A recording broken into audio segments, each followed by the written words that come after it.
Welcome back, and thank you for tuning into Cheating Tales Lab. We appreciate every single one of you. We'd love to know, what part of the world are you watching from right now? Let us know in the comments. Now, let's dive into today's story. The gentle hum of Alex Hood's dual monitors filled his home office as his fingers danced across the keyboard. Lines of code reflected in his wire-rimmed glasses, the clock on his desk showing 11:47 p.m. A half-empty cup of coffee had gone cold beside his mousepad, the ceramic surface bearing the faded words, "World's Best Dad," a Father's Day gift from Thomas 3 years ago. At 42, Alexander Hood had mastered the art of late-night coding sessions, a piece Marissa had insisted on buying from that overpriced antique store in downtown Millbrook. He smiled at the thought, remembering how she convinced him it would add character to his workspace.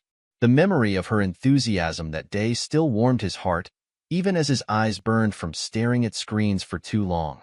A sudden burst of laughter floated through his slightly open window, cutting through his concentration.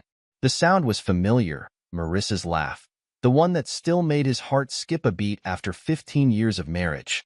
But something about hearing it at this hour made him pause. His fingers hovered over the keyboard as he listened more intently. The night air carried her voice clearly, each word a dagger to his heart. Can you believe he still has no clue? 3 kids, all yours, and he's still paying for private school. Alex's hands began to tremble. The monitor's glow suddenly seemed harsh, almost mocking. He rose from his chair, the expensive leather creaking in the silence that followed her words. His legs carried him to the window automatically, his mind refusing to process what he'd just heard. Marissa's voice continued, softer now but still clear enough. I know, Bruce. Sometimes I feel guilty, but then I remember how well you've planned everything. Bruce Cummins. The name echoed in Alex's mind, bringing with it a flood of images. Bruce at their Christmas parties, Bruce advising his mother on investments, Bruce holding Lucas at his baptism. Bruce, with his perfect smile and tailored suits, who'd been managing his mother's finances for 16 years. Alex's knees weakened, forcing him to grab the window frame for support.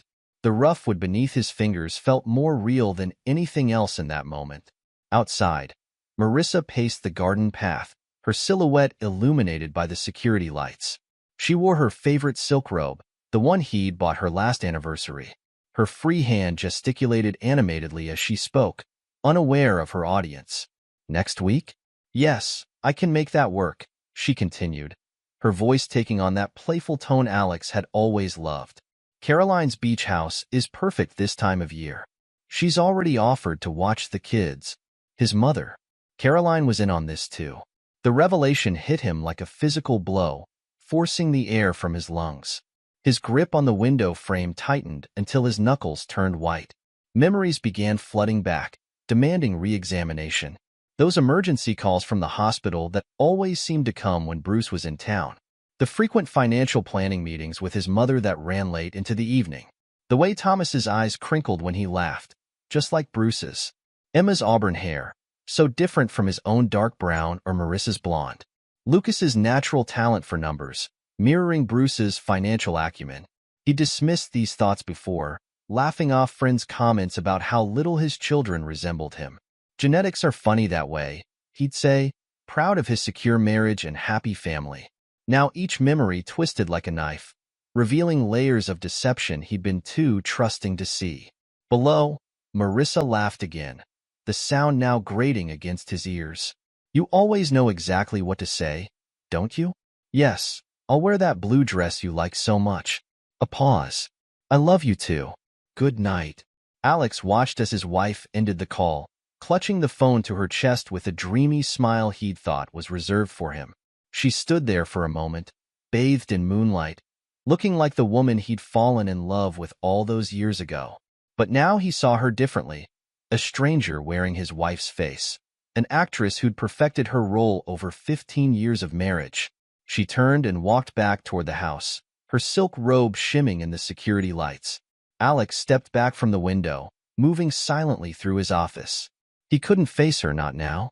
Not when everything he thought he knew about his life had just been revealed as an elaborate lie. His computer screen still glowed with the project he'd been working on, lines of code for a new software feature that suddenly seemed meaningless. The world's best dad, Mug, mocked him from the desk. He fought the urge to sweep everything onto the floor, to shatter the carefully maintained facade of his life, just as his reality had been shattered.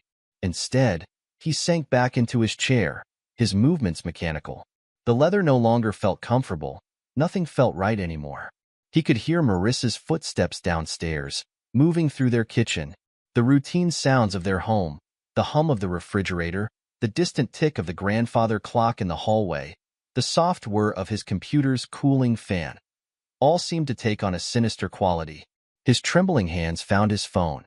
Opening his browser, he typed Bruce Cummins into the search bar, something he'd never felt the need to do before. Images loaded.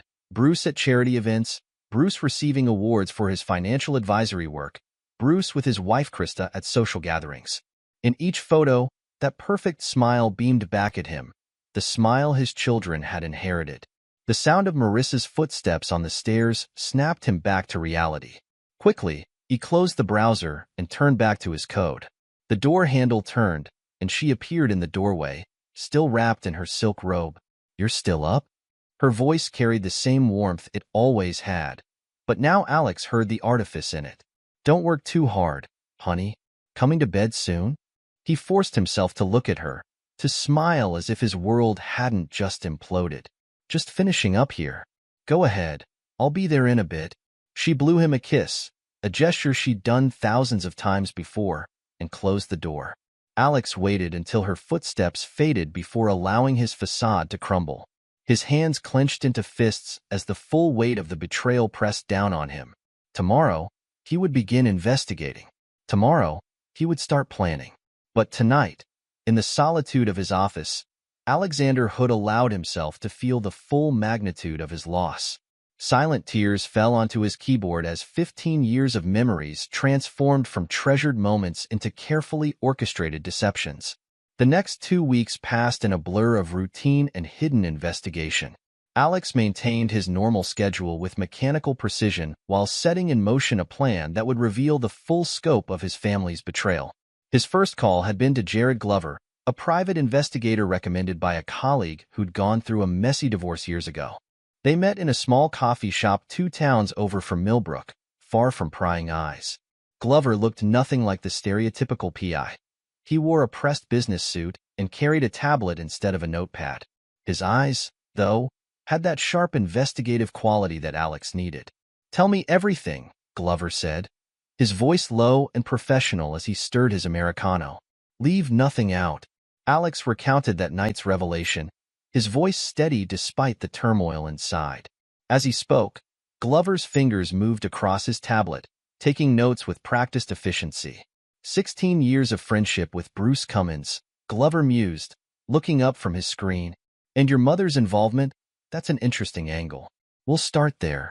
Over the following days, Glover's updates arrived in encrypted emails, each one revealing another layer of the deception. The first breakthrough came from Caroline's Beach House records. "Your mother's property has been hosting regular financial planning retreats for the past 15 years, Glover reported during their second meeting. "Always when you're away on business trips. The utility bills show consistent usage patterns: water, electricity spikes during these periods." Alex's stomach churned as he reviewed the carefully documented evidence. Photos showed Marissa's car parked in the beach house driveway on numerous occasions, always alongside Bruce's Mercedes. Timestamps matched perfectly with her supposed hospital emergencies. The investigation into medical records proved even more devastating. Glover's contact at the hospital's records department had discovered a pattern of falsified emergency calls created to provide alibis for Marissa's absences. But the most damning evidence came from a different medical source entirely. "I've obtained DNA test results," Glover announced during their final meeting, sliding a thick manila envelope across the table. "They were conducted at a private facility in the next state. Bruce Cummins ordered them shortly after each of your children was born." Alex's hands trembled as he opened the envelope. The clinical language of genetic testing spelled out what he'd already begun to suspect. Thomas, Emma, and Lucas shared no DNA with him. All 3 children's genetic markers matched perfectly with Bruce Cummins. "There's more," Glover continued, his voice gentler now. I've uncovered a series of email exchanges between your mother and Marissa dating back to before your wedding. You should read them yourself. The printed emails told a story that made Alex's blood run cold. His mother had orchestrated the entire relationship, believing Bruce to be a better match for Marissa, but unable to convince her son to break off the engagement. Instead, she created opportunities for Bruce and Marissa to meet, encouraged their affair, and helped maintain their deception for over 15 years. One email from Caroline to Marissa, dated just before the wedding, was particularly revealing. Bruce is the better choice, dear, we both know that. But Alex is stable, successful enough, and completely devoted to you. This way, you can have everything, Alex's stability and Bruce's passion. Trust me, I've thought this through carefully. The betrayal had been methodically planned and executed from the very beginning. His entire marriage had been a carefully constructed lie, with his own mother as the architect. Financial records painted an even clearer picture. Bruce had been channeling money through various accounts, creating a safety net for Marissa and the children. Caroline had helped manage these transactions, using her position as the family matriarch to hide the money transfers within legitimate business dealings. Your mother's beach house isn't just a meeting place, Glover explained, pulling up more documents on his tablet. It's been used as collateral for several investments in Bruce's name. The property itself is part of a complex financial arrangement that benefits both Bruce and Marissa. Alex sat back in his chair, the weight of each revelation pressing down on him. The coffee shop bustled around them, people going about their normal lives while his world continued to unravel with each new piece of evidence. What about Bruce's wife? Alex asked, suddenly thinking of Krista Waggoner Cummins, the elegant woman who'd attended countless family dinners, unknowingly sitting across from her husband's mistress. Glover shook his head.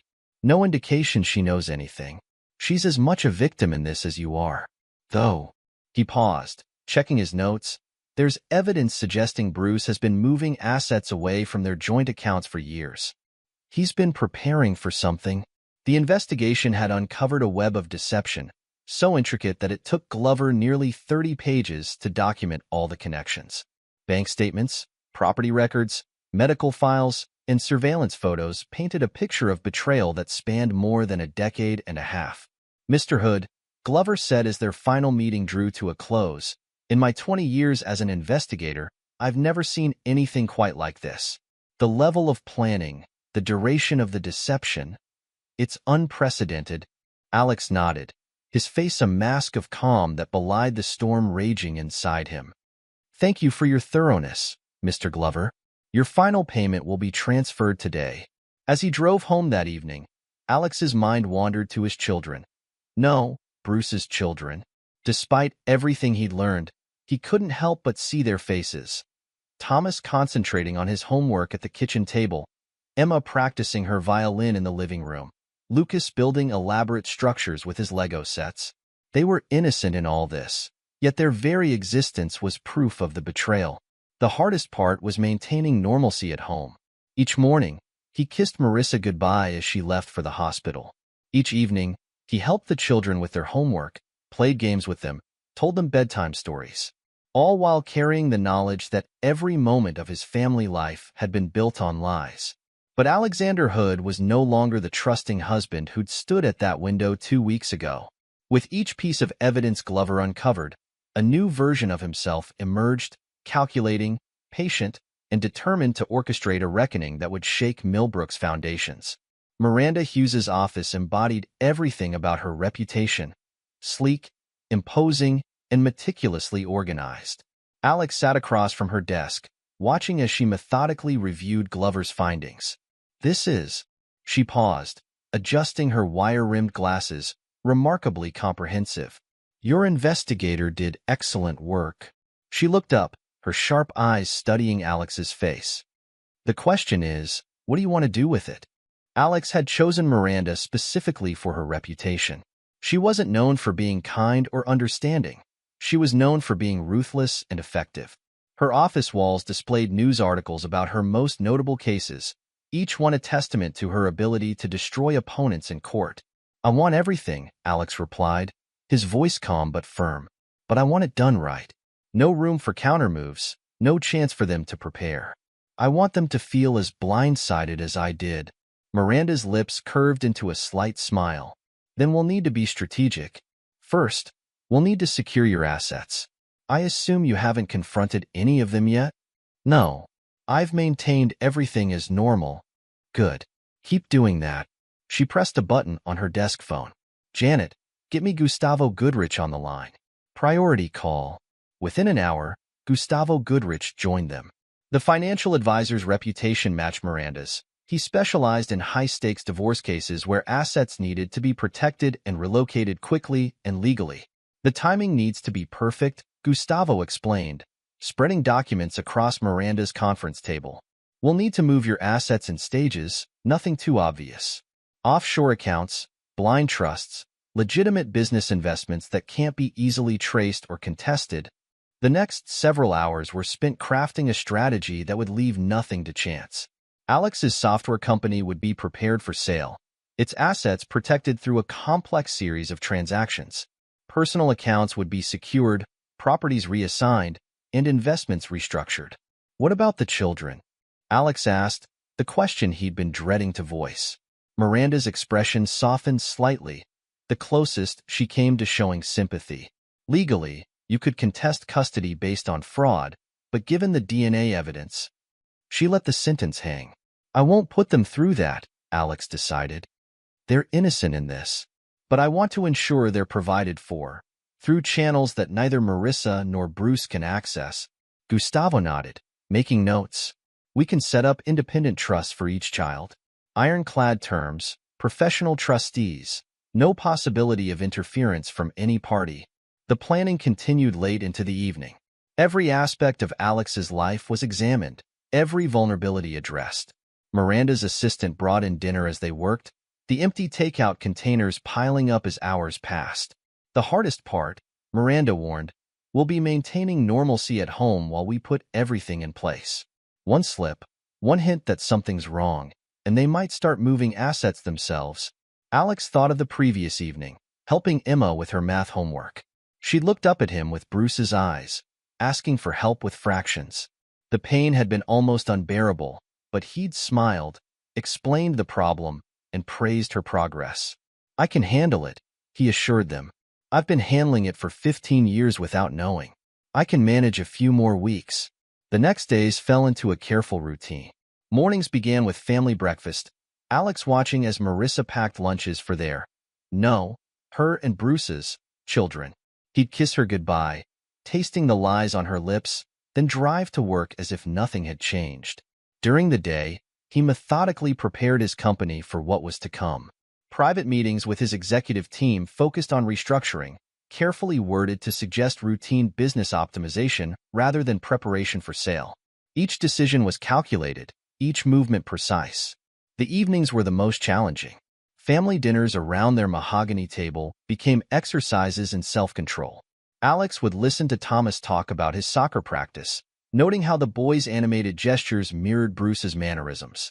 Emma would practice her violin after dinner, the melody haunting the house while Alex sat in his study, pretending to work while actually coordinating with Gustavo through encrypted emails.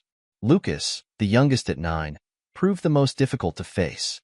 One evening, as Alex helped him build a model rocket, the boy looked up with pure admiration in his eyes, Bruce's eyes, and said, "You're the best dad ever."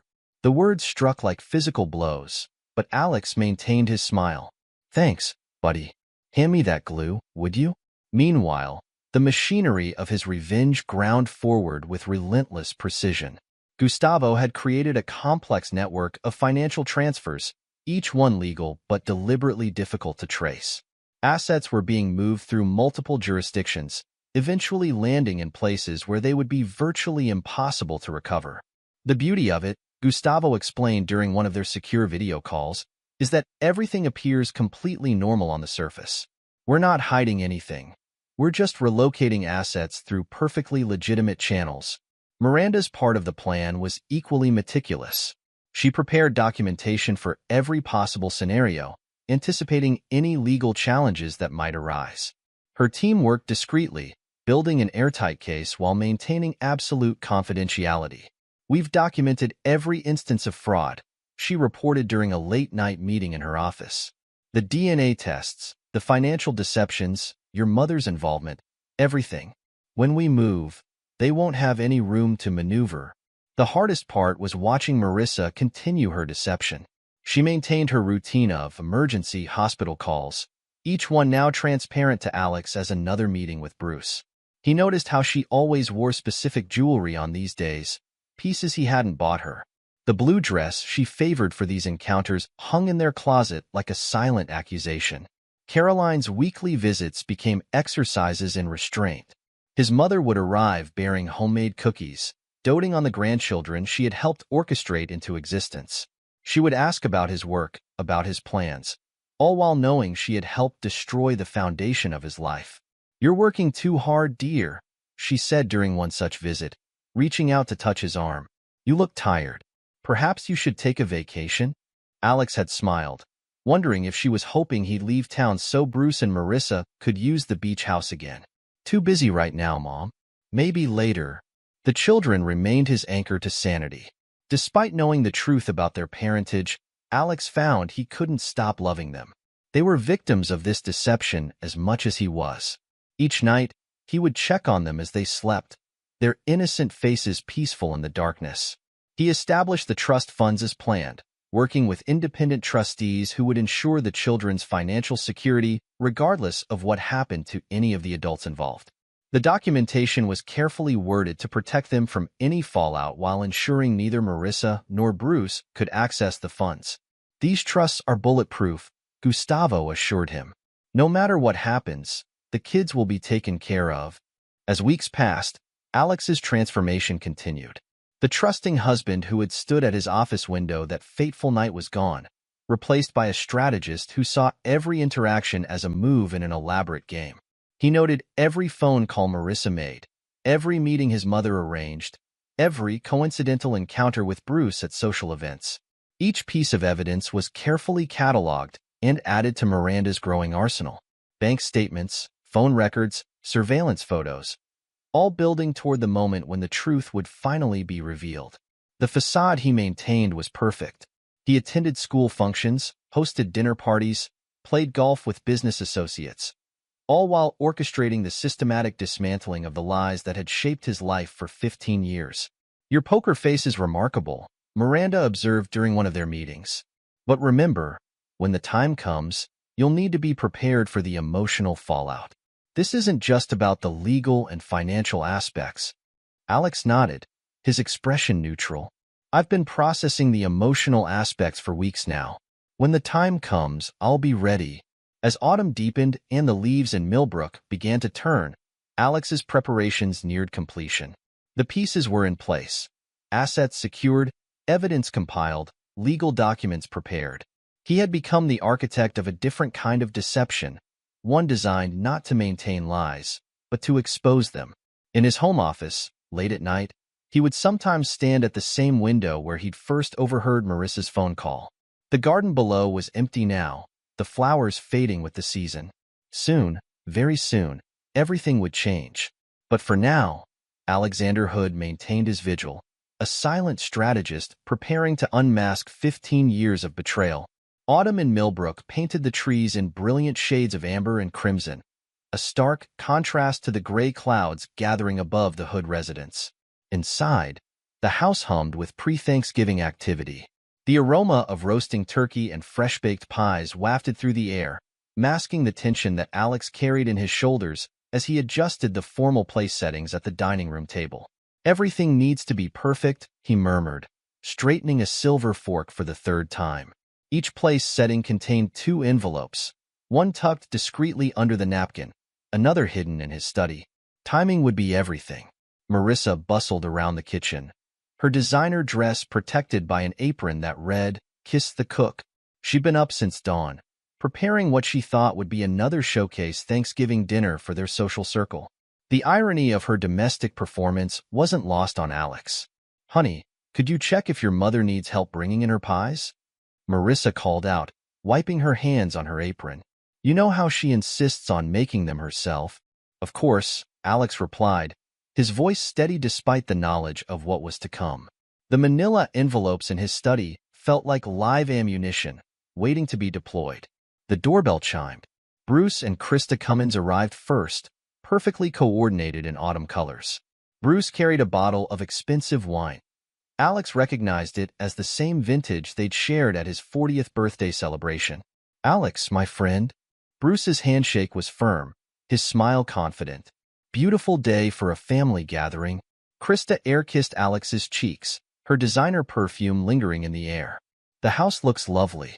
"Marissa's outdone herself again."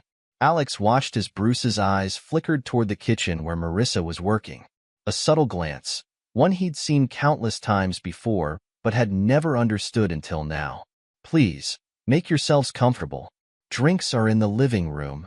Caroline arrived next, bearing her signature pumpkin pies. Her gray hair was perfectly styled, her outfit carefully chosen to project the image of the doting grandmother. "There's my boy," she beamed, reaching up to pat Alex's cheek. "Help your mother with these, won't you?" More guests arrived, carefully selected witnesses to what would unfold. James and Patricia Wellington from the hospital board where Marissa worked. Richard Chun, Bruce's business partner. Sarah and Michael Davidson, neighbors whose teenage daughter babysat for the Hoods. The children were at the kitchen island, helping with last-minute preparations. Thomas stood tall, his movements mirroring Bruce's confident mannerisms. Emma arranged flowers in a vase, her auburn hair, Bruce's hair, caught in the afternoon light. Lucas sat swinging his legs, working on a math puzzle that showed the same aptitude for numbers his biological father possessed. "Everything's ready," Marissa announced, removing her apron to reveal her carefully chosen dress. "Shall we begin?" The guests settled around the massive dining table, a tableau of affluent suburban life. Crystal glasses sparkled under the chandelier light. Silver cutlery gleamed against crisp linen napkins. Each place setting concealed its explosive secret. Alex rose to give the traditional toast, crystal glass in hand. The room quieted, all eyes turning to him expectantly. This was the moment weeks of preparation had led to. "Before we begin," he said, his voice carrying clearly across the table, "I have something to share with a few of you." He reached beneath his own napkin, making a show of discovering the envelope. "Oh, look at this. There seems to be one for each of you." Confusion flickered across faces as others found their envelopes. Marissa's perfectly manicured fingers trembled slightly as she lifted hers. Bruce's confident smile wavered. Caroline's hand froze halfway to her glass. "Please," Alex continued, his voice taking on an edge that made several guests shift uncomfortably, "open them. I insist." The sound of tearing paper filled the silence. Alex remained standing, watching as the carefully orchestrated moment of revelation unfolded. Krista was the first to react. Her sharp intake of breath cut through the room as she stared at the photographs of Bruce entering Caroline's beach house, Marissa at his side. Dates stamped in the corner matched his supposed business trips. Bank statements showed regular transfers to offshore accounts. "What is this?" she whispered, her voice rising. "Bruce." But Bruce was staring at his own envelope, face draining of color as he recognized the DNA test results. His eyes darted to the children, who watched the scene unfold with growing confusion. Marissa's hands shook as she read through her dossier. Emails between her and Caroline spanning 15 years, planning meetings, coordinating deceptions. Her carefully applied makeup couldn't hide the blood draining from her face. Caroline's envelope contained trust fund documents showing Alex's systematic dismantling of her control over family assets, along with copies of her own emails proving her role as architect of the deception. "How dare you?" Krista's voice shattered the silence. She grabbed her wine glass, its contents arcing through the air to splash across Bruce's expensive shirt. 15 years? All 3 children? The room erupted into chaos. Patricia Wellington gasped, her hand flying to her mouth. Richard Chun stood abruptly. The Davidsons exchanged horrified glances. "Alex," Caroline started, her voice trembling, "I only wanted what was best." "Best for whom? Mother?" Alex's voice cut through the chaos like a blade. "Best for your son, whose life you helped destroy. Or best for your friend Bruce, whom you thought was a better match." Marissa sat in stunned silence, her carefully constructed world crumbling around her. The children looked between the adults, confusion giving way to dawning comprehension. "Dad," Thomas's voice quavered. "What's happening?" Alex turned to the children, his heart breaking anew. "I think it's time for you three to go upstairs. Sarah, would you mind?" Sarah Davidson quickly ushered the children out, throwing a sympathetic glance over her shoulder. The sound of their footsteps on the stairs seemed to echo through the house. "You couldn't just confront us privately?" Bruce finally spoke, his usual confidence replaced by cold anger. "You had to make a spectacle? Like the spectacle of being best man at my wedding?" Alex's reply was ice. "Or the spectacle of being godfather to your own children while I remained ignorant?" "No, Bruce. You all chose your audience years ago. I'm simply providing the final act." Krista's tears had given way to fury. "My lawyer will be in touch," she spat at Bruce. "Expect to hear from Valerie Stevens first thing tomorrow." "Now, let's not be hasty," Bruce began, but Krista cut him off. "Hasty? Like hiding assets for years? Planning a second family behind my back? Miranda Hughes has already been contacted, hasn't she, Alex?" She turned to him, a new ally in destruction. Alex nodded. "Everything's prepared. Every account, every transaction, every meeting at the beach house. There's nothing left to hide." Caroline reached for her son's arm. "Alexander, please. We can explain everything." He pulled away from her touch as if burned. "Explain? Like you explained to Marissa before our wedding how she could have everything. My stability and Bruce's passion? I read the emails, Mother. Every single one." The carefully prepared dinner grew cold, the turkey forgotten as 15 years of deception unraveled around the Thanksgiving table. Outside, the gathering storm finally broke, rain lashing against the windows like nature itself was trying to wash away the lies. "You'll destroy everything," Marissa finally spoke, her voice barely a whisper. "No," Alex corrected her, his calm more terrifying than anger. "You destroyed everything the moment you decided to build our marriage on lies. I'm simply revealing the truth. Now, I believe dinner is served." He sat down at the head of the table, surrounded by the wreckage of relationships and the smell of cooling food. The perfect Thanksgiving dinner had become a feast of consequences, each course flavored with bitter revelations and shattered trust. The rain continued to fall outside, marking the beginning of a storm that would reshape the lives of everyone at the table. In his pocket, Alex felt the weight of the second envelope, the one containing the next phase of his carefully orchestrated plan. But that would wait. For now, he watched as 15 years of deception consumed itself in the warm light of his dining room chandelier. The weeks following the Thanksgiving revelation unfolded like a carefully choreographed dance of destruction. Miranda Hughes's office became ground zero for the dismantling of 3 marriages and a family empire. "The divorce proceedings will be swift," Miranda explained to Alex, spreading documents across her mahogany desk. "Your evidence is comprehensive and, frankly, they have no ground to stand on." Across town, in another high-rise office, Valerie Stevens was having a similar conversation with Krista Cummins. The two women had formed an alliance of vengeance, their combined legal assault leaving Bruce's carefully constructed financial facade crumbling. Every hidden account, every secret transaction, Valerie detailed, her red lacquered nails tapping against her tablet. "Your husband's been planning for this possibility for years, but he didn't count on us finding his overseas holdings." The children remained at home with Marissa, protected from the immediate fallout by their physical absence from the Thanksgiving reveal. Alex's decision to refuse custody had surprised everyone except Miranda. "Are you certain about this?" Miranda had asked during their initial post-Thanksgiving meeting. The courts might be sympathetic, given the circumstances. Alex's response had been firm. "They've lost one father figure. I won't make them lose their home too, but I want the trust funds ironclad.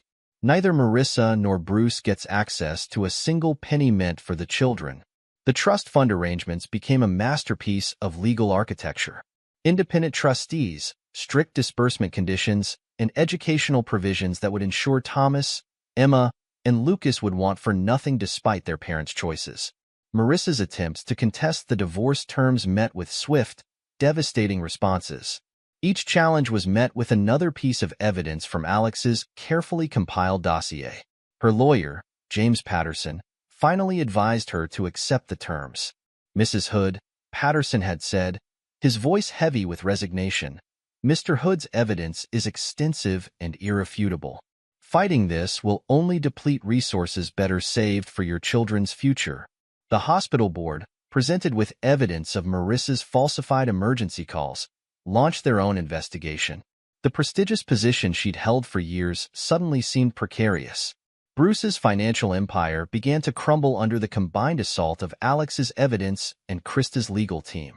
His clients, many of whom were prominent Millbrook residents, began quietly withdrawing their accounts.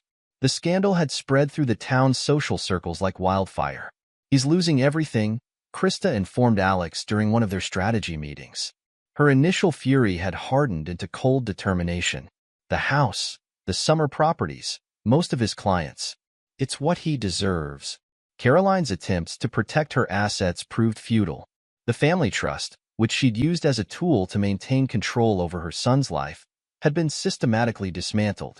Her social standing in Millbrook, built over decades, evaporated as her role in the deception came to light. I only wanted to protect you, she pleaded during an unsuccessful attempt to meet with Alex at Miranda's office. Bruce had the connections, the influence. You thought you knew better than your own son, Miranda had interrupted, her tone glacial. The documents say otherwise, Mrs. Root. Shall we review them again? The children's reaction, when finally told a carefully edited version of events, was heart-wrenching. Thomas, the oldest at 14, had locked himself in his room for days. Emma stopped playing her violin, the instrument case gathering dust in the corner of her room.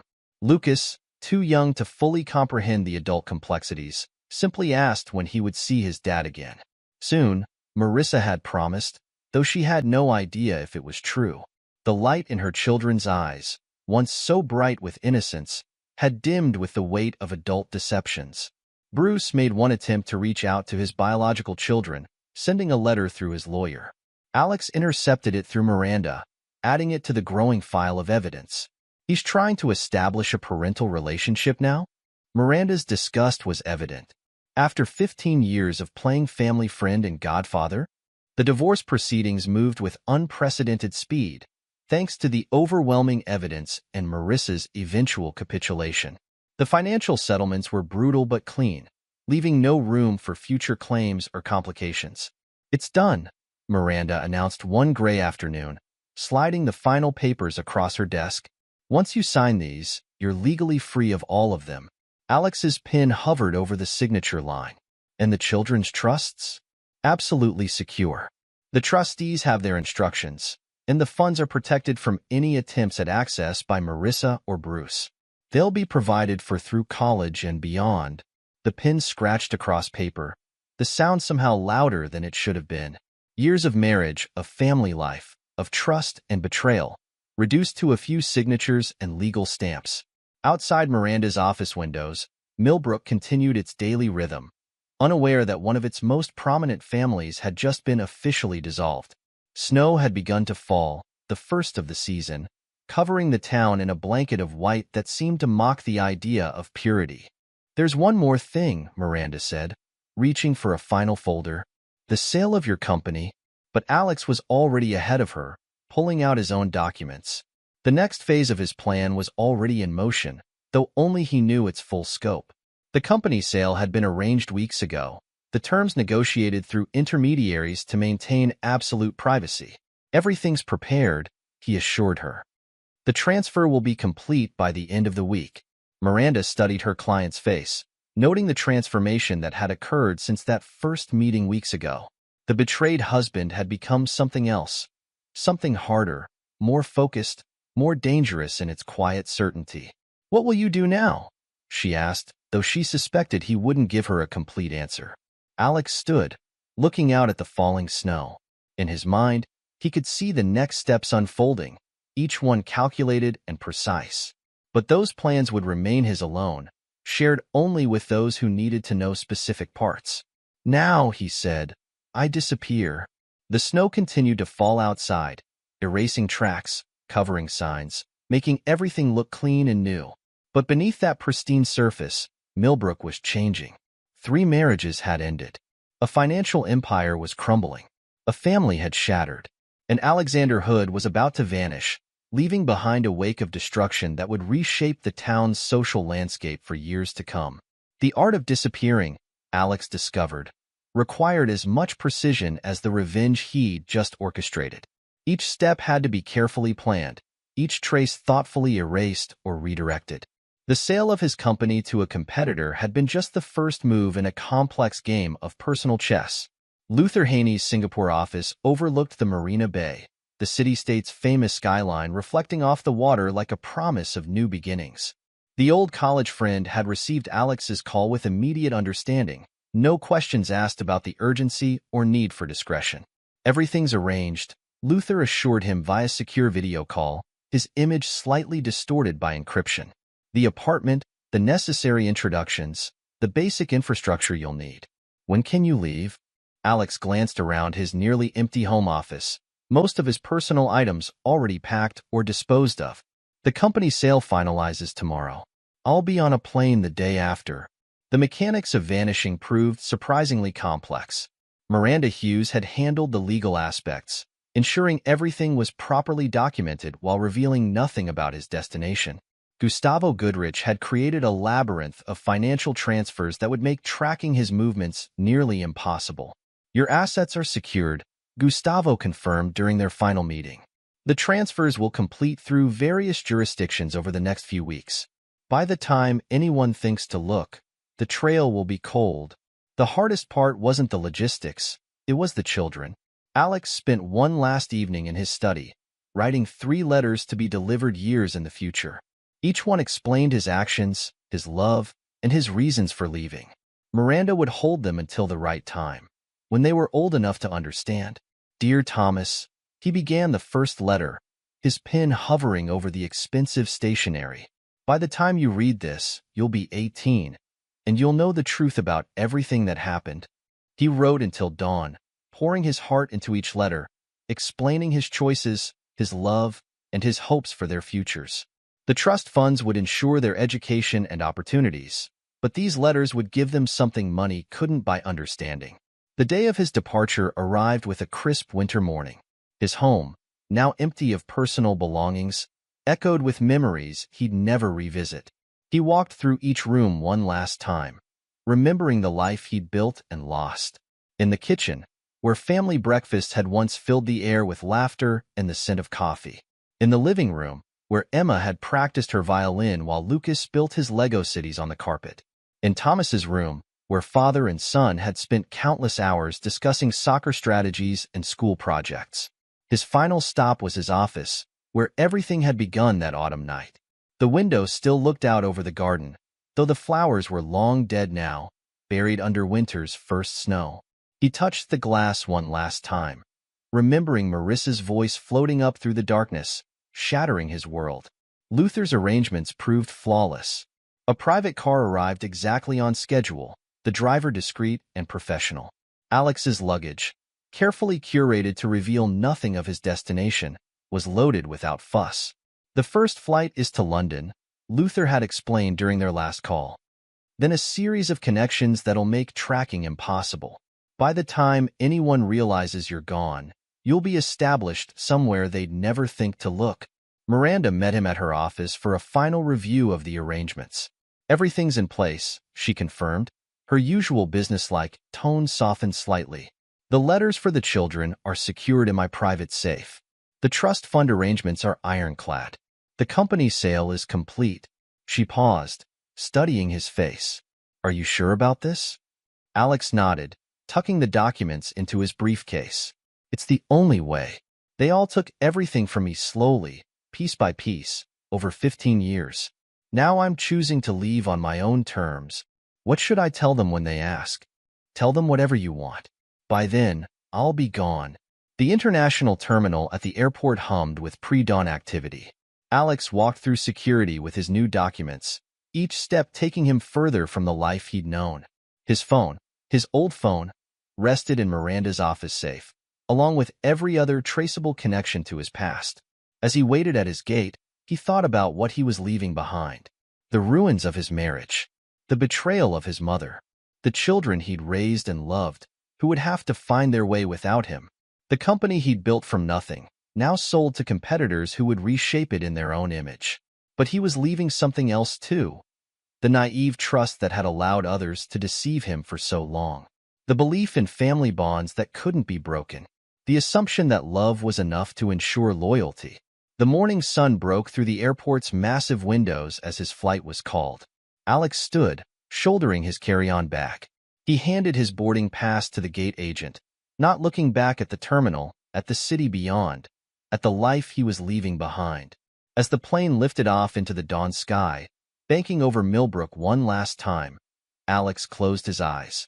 Below him, his past grew smaller and smaller until it disappeared completely, lost in the clouds that separated him from everything he'd once believed was true. In his briefcase, Luther's detailed instructions waited alongside new identification documents and banking information. Somewhere across the world, a new life was taking shape, one that would be entirely his own, free from the web of lies that had entangled him for so long. The plane climbed higher, leaving Millbrook, its secrets, and its betrayals far behind. Alexander Hood, the betrayed husband, the deceived son, the non-biological father, vanished into the morning sky, becoming someone else entirely, someone whose story was yet to be written. In his wake, he left a town in turmoil, a family in ruins, and a legacy of truth that had shattered the careful facades of Millbrook's most respected citizens. But most importantly, he left on his own terms, choosing the manner and moment of his disappearance, denying them the satisfaction of seeing the impact of their betrayal. Miranda Hughes stood at her office window, watching the contrails of Alex's plane dissolve into the winter sky. On her desk, 3 sealed letters waited in their envelopes, each marked with a future date and a child's name. The final pieces of Alexander Hood's carefully orchestrated exodus were in place. The snow continued to fall over Millbrook, covering everything in clean, pure white, as if trying to erase the events of the past weeks. But beneath that pristine surface, nothing would ever be the same. The man who had exposed 15 years of lies had vanished, leaving behind a town forever changed by the truth he'd revealed. The Singapore skyline glittered against the pre-dawn sky as Alexander Hood reviewed the final acquisition documents. At 52, he barely resembled the man who had fled Millbrook a decade ago. His dark hair now carried distinguished streaks of silver at the temples, and years of martial arts training had transformed his once soft programmer's physique into lean muscle. But the biggest changes weren't physical. They were written in the steel of his gaze and the quiet confidence of his movements. The Millbrook Tech Park acquisition papers are ready, Mr. Hood, his executive assistant, Wei Chun, announced, placing a leather portfolio on his desk. The board meeting is scheduled for 9 a.m. Eastern Time. Alex checked his Patek Philippe watch, a small indulgence that marked his first billion, and nodded. Thank you, Wei. Is the video conference set up? Yes, sir. Though I still think you should consider handling this in person. Alex's lips curved in a slight smile. Hood Innovations occupied the top 10 floors of Singapore's most prestigious business tower, a far cry from his humble startup days. The company had revolutionized supply chain management through blockchain technology, becoming a major player in the Asian tech market. Now, it was time to return home on his terms. The video conference screen flickered to life, revealing the Millbrook Tech Park boardroom. 10 years had changed the faces around the table, but not the desperate hope in their eyes. The once proud technology hub of Millbrook had fallen on hard times, making it perfect for Alex's purposes. Good morning, ladies and gentlemen. Alex's voice carried the subtle authority of success. Let's discuss the future of Millbrook Tech Park. Board Chairman David Foster, his hair grayer than Alex remembered, leaned forward. Mr. Hood, while we appreciate Hood Innovations' interest, some board members have expressed concern about a remote acquisition. Remote. Alex's chuckle held no humor. Mr. Foster, I know Millbrook better than anyone in that room. I built my first company there. Recognition flickered across several faces. Foster's eyes widened. Alexander Hood? The same Hood who? The very same, Alex confirmed. though I'd prefer we focus on business rather than history. The acquisition proposal was comprehensive, a complete revival of the tech park, with Hood Innovations establishing its Western headquarters there. The numbers were impressive enough to silence any objections about his past. This would bring hundreds of jobs to Millbrook, Foster mused, flipping through the proposal.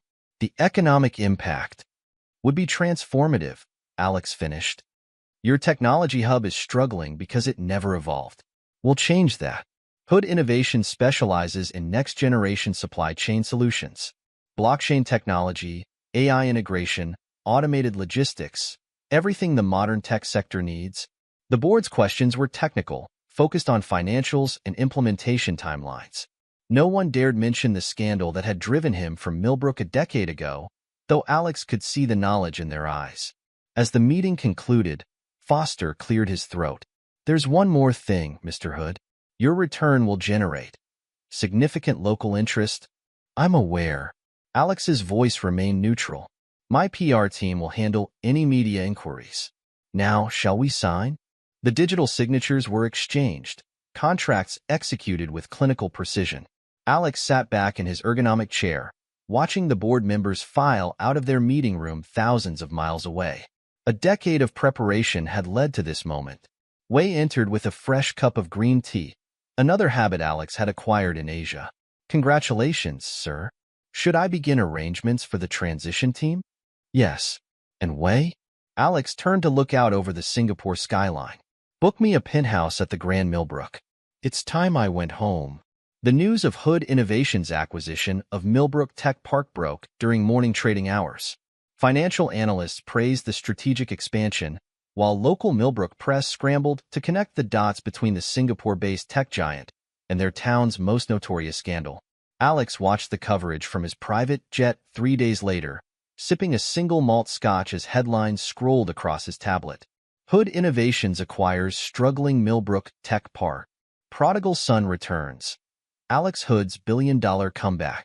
From scandal to success. The resurrection of Alexander Hood. The flight from Singapore to Boston's Logan International Airport gave him time to review the changes he'd orchestrated. Hood Innovations' Western headquarters would transform the tech park into a cutting-edge facility. The local economy, which had stagnated in recent years, would experience a renaissance. And Alexander Hood would return not as a victim of betrayal, but as the architect of Millbrook's future. Landing at Logan, Alex found his chosen vehicle waiting, a midnight blue Bentley Continental, understated but unmistakably powerful. The drive to Millbrook gave him time to reacquaint himself with the landscape of his past. The town had changed less than he expected. The same Victorian houses lined the main streets, their facades perhaps a bit more weathered. The shopping district showed signs of economic struggle, more vacant storefronts than he remembered. But as he approached the tech park, the future was already visible in the construction equipment and renovations underway. The Grand Millbrook, the town's only luxury hotel, had prepared his penthouse suite with painstaking attention to detail. From its windows, Alex could see his old neighborhood, including the house where his life had unraveled a decade ago. New families lived there now, unknowing of the drama that had played out within those walls. Welcome back to Millbrook, Mr. Hood, the hotel manager said, handing over his key card. Is there anything else you require? Alex smiled, his expression revealing nothing of his thoughts. No, thank you. Everything is exactly as it should be. That evening, he stood at his penthouse window, watching the sun set over the town that had both made and broken him. Tomorrow, the business of transformation would begin. Hood Innovations would remake Millbrook's technological landscape, while its CEO's return would force the town to confront its past. His phone buzzed with a message from Miranda Hughes. Everything's ready. The children received their letters last month, as scheduled. Alex nodded to himself, slipping the phone back into his pocket. The first act of his return was complete. Now came the harder part, facing the people whose lives his disappearance had altered forever, and showing them exactly what they had underestimated. The lights of Millbrook twinkled below, a constellation of memories and possibilities. Alexander Hood had returned, bringing with him the power to reshape the town's future. The betrayed husband had become something far more formidable, a force of change that would transform Millbrook into a testament to his resilience and success.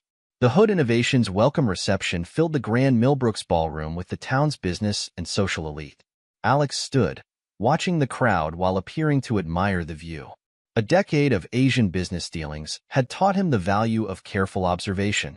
He noted how the crowd unconsciously divided itself, those who remembered the scandal keeping a respectful distance, while younger entrepreneurs and tech professionals gravitated toward him, eager to connect with the billionaire CEO. The power dynamics had shifted seismically since his departure. "Mr. Hood?" A familiar voice made him turn. Marissa stood there, her blonde hair now streaked with gray, wearing a dress that had seen better days. The years hadn't been kind to her, etching worry lines around her eyes that makeup couldn't quite conceal. "Dr. Reynolds," he replied coolly, using her maiden name. "This is a private corporate event. I need to talk to you about the children," she pressed, her voice low but urgent. "About support. The trust funds have provided everything as promised." Alex cut her off, his tone carrying the weight of boardroom authority. "Your financial difficulties are your own concern." Her face flushed. "They're your children too, regardless of biology. You raised them. Until I discovered 15 years of systematic deception," he finished, taking a measured sip of his whiskey. "How is Bruce these days? I heard the accounting firm keeps him busy." The mention of Bruce made her flinch. After his financial empire crumbled, Bruce Cummins had been forced to take a position as a junior accountant, his reputation in ruins. The mighty financial advisor reduced to reconciling other people's books. "You've made your point," Marissa hissed. "You've won. You're successful. We're struggling. Isn't that enough?" Alex turned to face her fully, his expression impassive. "This isn't about winning, Marissa. This is about consequences. Every choice has them, yours, Bruce's, my mother's, and mine. I chose to rebuild. What did you choose?" Before she could respond, a commotion near the ballroom entrance drew their attention. Thomas, Emma, and Lucas, now 24, 22, and 19 respectively, stood in the doorway, their presence causing a ripple of whispers through the crowd. Alex had seen photos. Of course, Miranda kept him updated on their major life events. But seeing them in person, as adults, made his chest tighten. Thomas had grown into his features, looking so much like Bruce it was startling. Emma carried herself with a dancer's grace, her auburn hair swept up elegantly. Lucas, the youngest, clutched a familiar envelope in his hand, the letter Alex had left with Miranda. "Dad," Thomas spoke first, his voice deeper than Alex remembered. "Or should we call you Mr. Hood now?" "That depends on you," Alex replied carefully. "I assume you've read the letters." Emma stepped forward, her movements precise. "We have. All these years, we thought you'd abandoned us. But you were watching over us, weren't you? The anonymous college recommendations, the internship opportunities that seemed to appear at exactly the right moments. The trust funds were meant to ensure your futures," Alex explained, aware of the growing audience around them. "Your choices were your own." Lucas, who'd recently started at MIT, finally spoke. "Why didn't you tell us the truth back then? Why wait until we were 18? "Because you deserved a childhood free from adult betrayals," Alex answered, meeting each of their gazes in turn. "Your mother and Bruce's choices weren't your burden to bear." Marissa made a choked sound, but Emma silenced her with a look that spoke volumes about their relationship. "We've made our own judgments over the years," she said quietly. "Watched how everyone handled the aftermath of what happened. The letters explained everything," Thomas added. "But we'd already figured out most of it. The way Mom and Bruce acted after you left. How Grandmother tried to buy our affection with gifts while living off her reduced allowance." Speaking of Caroline, Alex's tone carried a hint of steel. "How is my mother?" "Living in Sunset Grove Retirement Community," Lucas supplied. "She tries to convince everyone there that she's just downsizing by choice." The irony wasn't lost on anyone. Caroline Root, once the grand orchestrator of Millbrook's social scene, now lived on a strict allowance in a modest retirement facility. Her role in the deception had cost her not just her wealth, but her social standing. "Mr. Hood?" Wei appeared at his elbow. "The Tech Park board members have arrived. They're eager to discuss the renovation timeline." Alex nodded, then turned back to his former family. My office is always open to you three, he said quietly. Not for money. The trust handle that, but for anything else you need. The choice to maintain contact is yours. As he moved toward the waiting board members, he heard Marissa's last desperate attempt. Alex, please. The hospital board is reviewing my position. One word from you. He paused, not turning around. Your choices, your consequences, Marissa. I learned that lesson 10 years ago. Now it's your turn. The rest of the evening passed in a blur of business discussions and social niceties. But Alex noticed how Thomas, Emma, and Lucas remained at the reception, moving through the crowd with the ease of young adults who had grown up in Millbrook's social scene. They were neither hiding from their connection to him nor flaunting it. They were simply present, making their own choices. Later that night, in his penthouse suite, Alex received 3 separate text messages. From Thomas, lunch next week? There's a new place downtown. From Emma, my dance company's performing next month. Sending you tickets. From Lucas, could use your insight on a blockchain project for school? He smiled, saving their numbers. The confrontation he'd anticipated for 10 years had transformed into something unexpected. Not an ending, but perhaps a new beginning. The transformation of Millbrook Tech Park moved swiftly under Hood Innovation's direction. Construction crews worked around the clock, converting outdated office spaces into state-of-the-art research and development facilities. The town buzzed with activity as new employees arrived, housing prices rose, and local businesses experienced a renaissance. From his office in the newly renovated main building, Alex watched his vision take shape. The glass-walled space offered a panoramic view of the campus, where Hood Innovation's signature blue and silver logo now adorned every building. The latest employment figures, sir. Wei presented a tablet displaying the data. We've hired over 300 local residents, with another 200 positions opening next quarter. Good. How's the training program progressing? Excellently. The partnership with Millbrook Community College is paying off. Even Bruce Cummins applied for one of the accounting positions, though HR flagged the potential conflict. Alex's lips curved slightly. Let him apply. Merit-based decisions only. No preferential treatment, positive or negative. The irony wasn't lost on either of them. Bruce, once the mastermind of complex financial schemes, might end up processing payroll for the company run by the man he had betrayed. A knock at the door interrupted their discussion. Miranda Hughes entered, elegant as ever despite the decade that had passed. Your mother's here, she announced without preamble. Security called up from the lobby. Alex leaned back in his chair, considering. Caroline had been trying to arrange a meeting since his return, sending messages through various intermediaries. Her latest attempt, showing up unannounced, was a classic Caroline route maneuver. Send her up, he decided. Wei, please stay. Caroline appeared minutes later, looking smaller than he remembered. The designer clothes and perfect makeup couldn't hide how time and reduced circumstances had affected her. She clutched her handbag like a shield as she entered his office. Alexander, she began, her voice trembling slightly. You've done so well for yourself. What do you want, mother? She flinched at his tone but pressed on. I thought, perhaps, now that you're back and so successful, we could try to repair our relationship. Our relationship ended the day I discovered you helped orchestrate 15 years of deception, Alex replied evenly. The annual support payments will continue as agreed, provided you maintain your distance. I'm your mother, she protested. Everything I did was because I wanted the best for you. No. Alex's voice carried the weight of years of reflection. Everything you did was about control. You thought you knew better than me what my life should be, so you helped Bruce and Marissa deceive me for 15 years. Those were your choices, mother. These are the consequences. Caroline's facade cracked. The retirement community. It's not where I belong. Surely you can see that? With your resources now, the monthly allowance is generous enough for your needs. Alex cut her off. Wei, please escort my mother out. Ensure security updates her status. No unscheduled visits. As Caroline was led away, her shoulders slumped in defeat. Alex turned back to the window. Below, he could see new employees entering the building, their Hood Innovations ID badges catching the morning sun. The weeks that followed brought more changes to Millbrook. Alex maintained his distance from the old social circles, focusing instead on the tech park's development and his growing relationship with Thomas, Emma, and Lucas. Thomas joined Hood Innovations' management training program, proving himself capable without trading on his connection to Alex.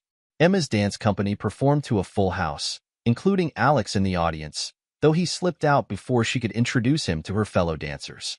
Lucas sought his advice on technical projects, their conversations flowing naturally from blockchain architecture to life in general. The children's trust funds ensured their independence, while their individual choices showed the adults they were becoming. They maintained relationships with their biological parents, but drew clear boundaries, understanding the complex web of decisions that had shaped their family history. One crisp autumn morning, almost a year after his return, Alex stood in his office watching Lucas guide a group of MIT students through the tech park. The youngest of his non-biological children had grown into a thoughtful young man, already showing promise in both technical innovation and leadership. The occasion was Lucas's graduation party, a celebration Alex had chosen to host at Hood Innovations headquarters. The guest list was carefully curated. No appearances from Marissa, Bruce, or Caroline, but filled instead with Lucas's professors, classmates, and siblings. "Your son has remarkable insight into blockchain applications," Professor Chen remarked to Alex during the reception. "His thesis on decentralized supply chain verification is revolutionary." Alex smiled, watching Lucas explain a complex technical concept to his fellow graduates. "He's his own person," he replied. "I just provided opportunities. He chose what to do with them." The party moved to the rooftop garden, another of Hood Innovations' additions to the tech park. Thomas and Emma had already arrived, their presence completing the picture of what family could mean when chosen rather than merely inherited. "Did you ever imagine this?" Thomas asked, joining Alex at the railing. "When you left 10 years ago?" Alex considered the question, looking out over the transformed landscape of Millbrook. The tech park's renovation had sparked a revival throughout the town. New businesses occupied once empty storefronts, young professionals filled renovated apartments, and the community college's tech program had a waiting list for the first time in its history. "I imagine success," he admitted. "But this." He gestured to include not just the view but the gathering behind them. "This is something better." Emma approached, her dancer's grace evident even in casual movement.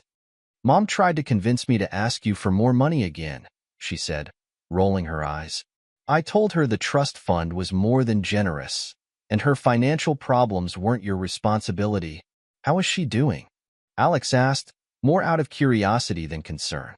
"Working at a small private practice now," Thomas supplied. "After the hospital board. Well, let's just say her reputation never recovered." They watched as Lucas accepted congratulations from his peers, his MIT acceptance ring catching the sunlight. The boy who had once built Lego cities on Alex's living room floor had grown into a man of substance and integrity. "You know what's funny?" Lucas joined them, loosening his tie. "Bruce tried to take credit for my natural aptitude for numbers at the last family dinner Mom insisted on. I told him genetic contribution doesn't equal parental influence." The siblings shared a knowing look, years of understanding passed between them. They had watched their biological parents' choices lead to diminished lives while the man who had chosen to love them, despite everything, had shown them a different path. "The trust funds were just money," Emma reflected. "What you really gave us was an example of how to handle betrayal with dignity, how to rebuild without losing ourselves, and how to choose who we want to be," Thomas added, "regardless of DNA." The sun began to set over Millbrook, painting the sky in shades of amber and gold. Below, the tech park's lights began to illuminate, creating a constellation of progress and possibility. The town that had witnessed Alex's humiliation now stood as a testament to his resilience. "I got offered a position in Singapore," Lucas announced suddenly. "Hood Innovations R&D division.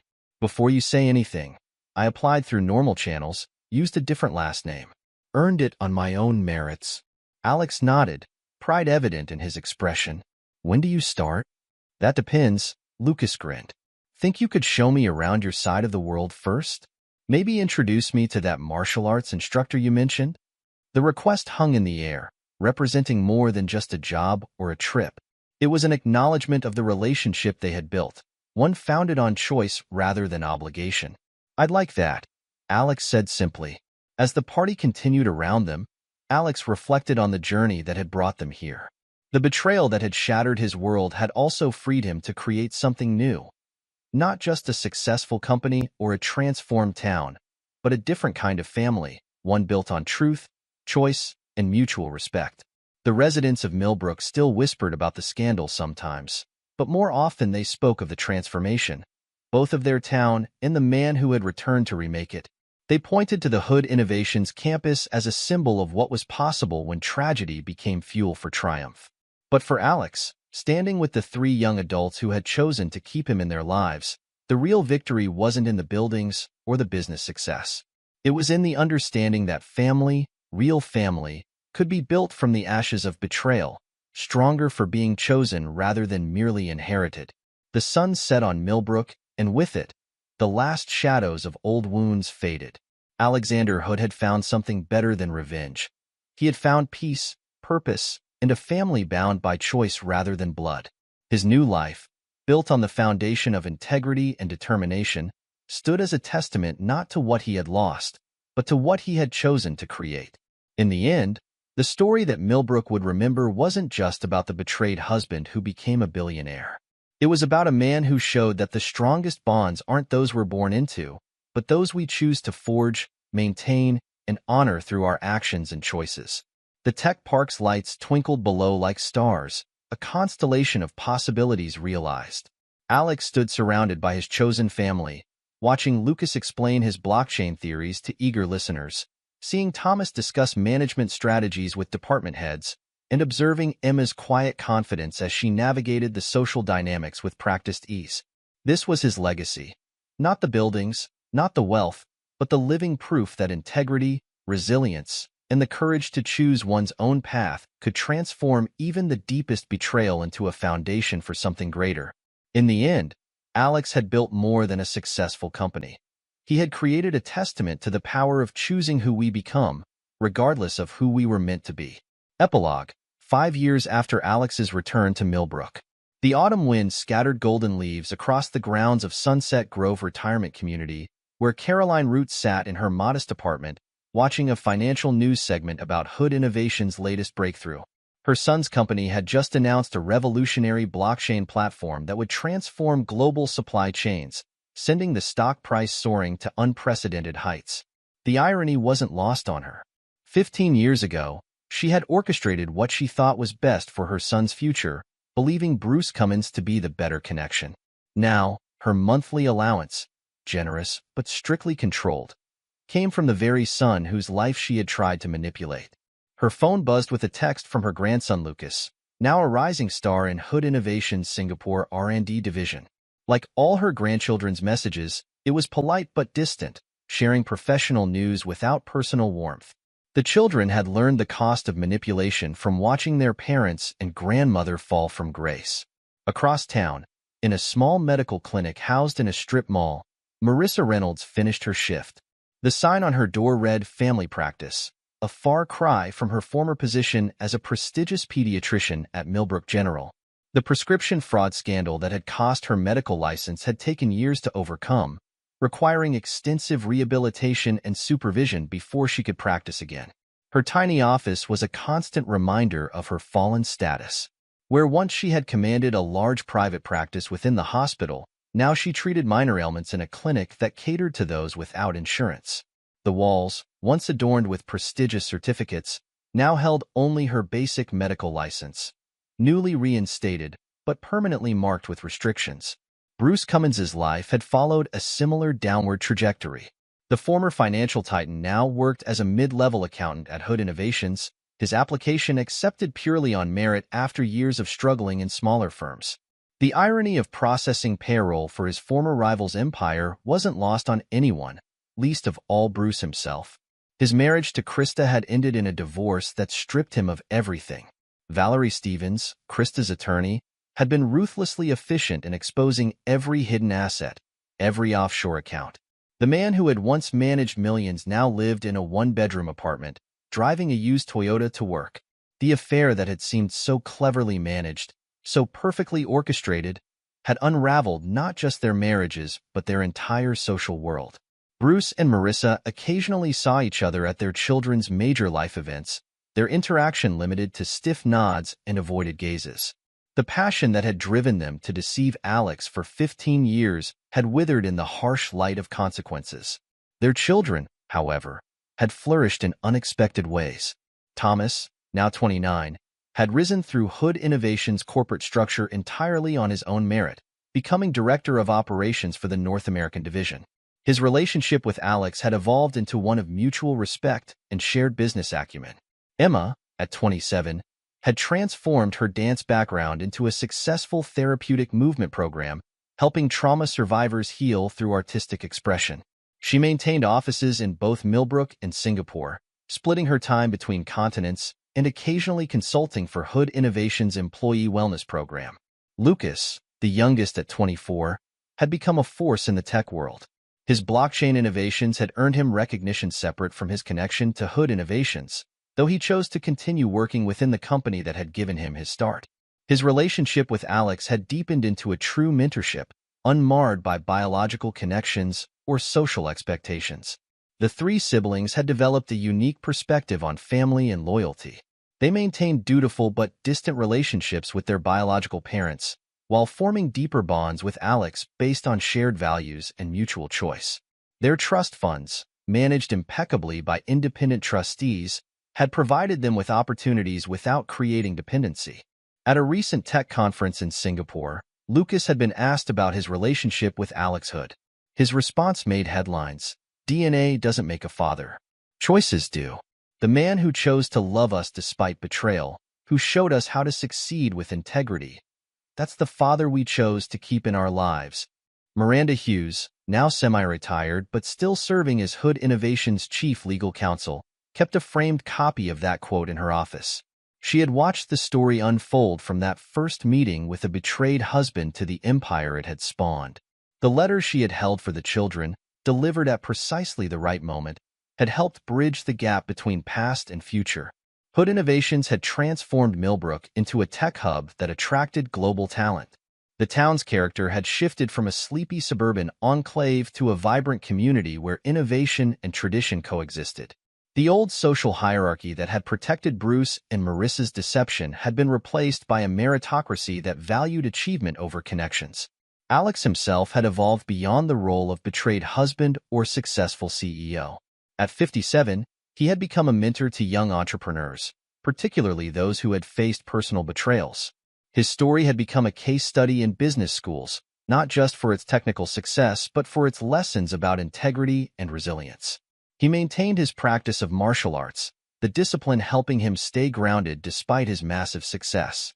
His Singapore dojo still reserved early morning hours for his private training, though he now spent equal time between Asia and Millbrook. The physical transformation that had begun during his exile had become a permanent part of his character, reflecting the inner strength he had discovered through adversity. The original Hood residence, where the fateful Thanksgiving revelation had occurred, had been converted into a technology incubator for startups. Alex had bought the property through a subsidiary and transformed it into a space where new entrepreneurs could build their dreams.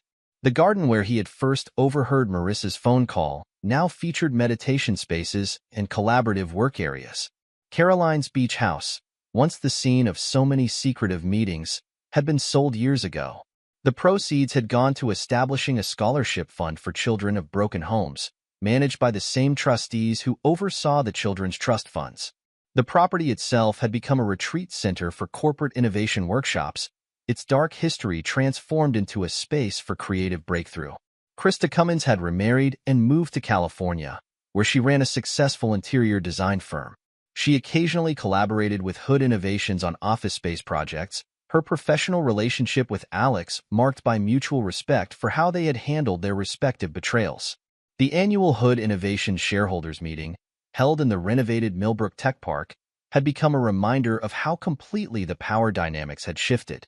Bruce, required to attend as a mid-level employee, sat quietly in the back while his former rival presented visions of global technological transformation. Marissa watched the live stream from her clinic during lunch breaks, seeing the life that might have been hers had she made different choices. Thomas, Emma, and Lucas attended these meetings as both shareholders and family members, their presence a testament to the complex ways that choice could transcend biology. They had learned to navigate their dual heritage with grace, acknowledging their biological parents while choosing to emulate the values Alex had demonstrated. On particularly clear days, Alex sometimes stood in his office atop the Hood Innovations Tower, looking out over the town that had witnessed both his humiliation and his triumph. The view reminded him of his Singapore office, though the landscapes could not be more different. Both perspectives represented the same truth, that success was the best revenge, but peace was an even better victory. His relationship with his children had evolved into something unique in the annals of family dynamics. They were bound not by obligation or DNA, but by shared values and mutual choice. Each had found their own path while maintaining the connection they had chosen to preserve. During a recent graduation ceremony at MIT, where Lucas had been invited to give the commencement speech, the young man had spoken about the nature of family and choice. We are not defined by the actions of others, even those closest to us. We are defined by how we choose to respond, by the integrity we maintain in the face of betrayal, and by the relationships we choose to honor. The speech had gone viral, prompting renewed interest in the story that had become almost mythical in Millbrook. Local papers ran retrospectives, comparing the town before and after the Hood Innovations transformation. The contrast was stark, not just in economic terms, but in how the community valued truth over social pretense. Marissa and Bruce's affair, once the scandal of Millbrook, had become a cautionary tale about the cost of deception. Their choices had cost them not just their marriages and social standing, but their professional dignity and their children's respect. They lived with the daily reminder of their decisions, watching from the sidelines as the man they had betrayed reshaped the world they had once thought they controlled. Caroline's role as the architect of deception had earned her a special place in the town's cautionary legends. Her belief that she knew best, that she could orchestrate her son's life without consequences, had cost her everything she valued: wealth, social position, and most importantly, her relationship with her son and grandchildren. Yet the story that emerged wasn't ultimately about revenge or justice. It was about transformation of a man, a family, a town, and the very nature of success. Alex Hood had shown that the strongest relationships are those we choose to maintain, that integrity is more valuable than social position, and that true family can be built from the ashes of betrayal. The tech park stood as a physical testament to this transformation, its innovative architecture reflecting the changes in the town's character. But the real monument was invisible. It lived in the choices made by those who had witnessed the unfolding drama, in the lessons learned about loyalty and consequence, and in the understanding that family is not just what we're born into, but what we choose to create. As autumn painted Millbrook in shades of gold and crimson, the town remained a living testament to the power of choice over circumstance, of integrity over deception, and of the peace that comes from building something new rather than dwelling on what was lost. The betrayed husband had become not just a success story, but a symbol of how to transform pain into purpose, betrayal into breakthrough, and loss into legacy. The story of Alexander Hood and the choices that reshaped Millbrook continued to influence new generations, reminding them that our lives are not determined by what others do to us, but by how we choose to respond. In the end, the greatest triumph was not in the wealth created or the empires built, but in the demonstration that character, choice, and integrity could transform even the deepest betrayal into a foundation for something greater than revenge, a legacy of resilience, wisdom, and the power of choosing one's own path. This is where our story comes to an end. Share your thoughts in the comments section. Thanks for your time. If you enjoy this story, please subscribe to this channel. Click on the video you see on the screen, and I will see you there.